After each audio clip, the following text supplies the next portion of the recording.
ദുബായിൽ പെരുന്നാൾ ആഘോഷിച്ച് നേരെ പോയത് അബുദാബി എയർപോർട്ടിലേക്കായിരുന്നു. ഒട്ടും പ്ലാൻഡ് അല്ലായിരുന്നു. 4-5 ദിവസം ലീവ് കിട്ടിയപ്പോൾ നാട്ടിൽ നിന്ന് പോയി വരാമെന്ന് വിചാരിച്ച് ടിക്കറ്റ് എടുത്തായിരുന്നു. നാട്ടിലേക്ക് പിന്നെ എപ്പോൾ പോകുമ്പോഴും അത് വല്ലാത്തൊരു എക്സൈറ്റ്മെൻ്റ് ആണ്. ദുബായിൽ 1-ാം പെരുന്നാൾ ആഘോഷിച്ച് അന്ന് രാത്രി ഫ്ലൈറ്റ് എടുത്ത് നാട്ടിലേക്കും വേറെ സന്തോഷം എന്താണെന്ന് വെച്ച് കഴിഞ്ഞാൽ നാട്ടിൽ പിറ്റേ ദിവസമാണ് പെരുന്നാൾ. അതായത് ഞാനവിടെ എത്തിച്ചേരുന്ന അന്ന് അവിടെ പെരുന്നാളാണ്. അപ്പോൾ അതും കൂടി ആഘോഷിക്കാം. പിന്നെ ഈ ഒരു വ്യൂ കണ്ടാലുള്ള സന്തോഷം അത് ഏതൊരു പ്രവാസിക്കും അറിയാലോ. അതൊക്കെ കഴിഞ്ഞ് എമിഗ്രേഷൻ പ്രോസസ്സും കഴിഞ്ഞ് ലഗേജ് എടുത്ത് പുറത്തേക്ക് ഇറങ്ങി. പിന്നെ എയർപോർട്ടിൽ നിന്ന് പുറത്തിറങ്ങി അടുത്ത ട്രാൻസിഷൻ എന്താണെന്ന് വെച്ച് കഴിഞ്ഞാൽ UAE നിന്ന് നല്ല ചൂടിന്ന് ഇവിടെ എത്തിയപ്പോൾ തന്നെ നല്ലൊരു മഴയായിരുന്നു.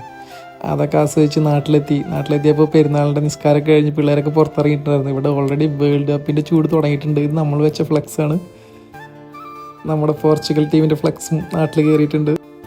വീട്ടിലെത്തി ഫ്രഷ് ആയതിനു ശേഷം നമ്മളെ നാടിൻ്റെ ഭംഗി ആസ്വദിക്കാനൊന്ന് പുറത്ത് ഇറങ്ങി. നൈസായിട്ടുള്ള മഴയത്ത് ഈ ബൈക്ക് എടുത്തിട്ട് ഇങ്ങനെ തണുപ്പിലൂടെ ഇങ്ങനെ പോകുമ്പോഴുള്ളൊരു ഫീൽ അത് വേറെ തന്നെയായിരുന്നു. അത് കഴിഞ്ഞിട്ട് ഉച്ചയാകുമ്പോഴത്തേക്കും വീട്ടിലെത്തി. ഉമ്മ പെരുന്നാളിൻ്റെ സ്പെഷ്യൽ ബിരിയാണി റെഡിയാക്കിയിട്ടുണ്ടായിരുന്നു. അതെല്ലാവരും കൂടി ഇരുന്ന് കഴിച്ചു. ഉച്ചയ്ക്ക് ഭക്ഷണമൊക്കെ കഴിച്ചതിന് ശേഷം നല്ലൊരു ഉറക്കമിറങ്ങി പുറത്തേക്ക് ഇറങ്ങി. അടുത്തുള്ള സൂപ്പർ മാർക്കറ്റിൽ പോയിട്ട് കുറച്ച് സാധനങ്ങളൊക്കെ വാങ്ങിക്കാണ്ടായിരുന്നു. അതും വാങ്ങി തിരിച്ചു വന്നപ്പോൾ വീട്ടിൽ കുട്ടികളുടെ ഫോട്ടോഷൂട്ടൊക്കെ നടക്കുന്നുണ്ടായിരുന്നു ഉപ്പാടെ കൂടെ.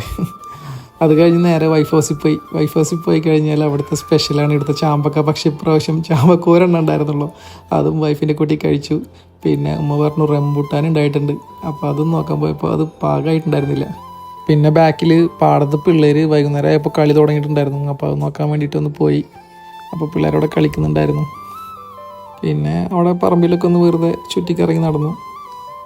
അത് കഴിഞ്ഞ് രാത്രി നമ്മുടെ നാട്ടിൽ പുതിയതായിട്ട് ഓപ്പൺ ചെയ്ത ഫാൽക്കൺ മാൾ പെരുമ്പാവൂരിൽ തന്നെ അവിടെ ഒന്ന് വിസിറ്റ് ചെയ്യാൻ പോയപ്പോൾ അവിടെയാണെങ്കിൽ ഒടുക്കത്തെ തിരക്ക്. മേലെ ഗെയിം സോണിൽ പോയപ്പോഴും അവിടെ നല്ല തിരക്കായിരുന്നു. ഹൈപ്പർ മാർക്കറ്റിൽ കയറാൻ നോക്കിയപ്പോൾ പെരുന്നാളല്ലേ എന്തായാലും തിരക്കുണ്ടാവും. അപ്പോൾ പിന്നെ അവിടെയും കയറിയില്ല, നേരെ വീട്ടിലേക്ക് തന്നെ തിരിച്ചു. പോണ വഴിയിൽ ഉമ്മ വിളിച്ച് പറഞ്ഞു ബീഫ് കറി ഉണ്ടാക്കിയിട്ടുണ്ട്, പൊറോട്ട വരുമ്പോൾ വാങ്ങിച്ചോളാൻ. അപ്പോൾ പൊറോട്ട വാങ്ങി വന്നു. നല്ല ബീഫ് കറിയും കൂട്ടി എല്ലാവരും കൂട്ടി ഇരുന്ന് കഴിച്ചു കിടന്നിറങ്ങി.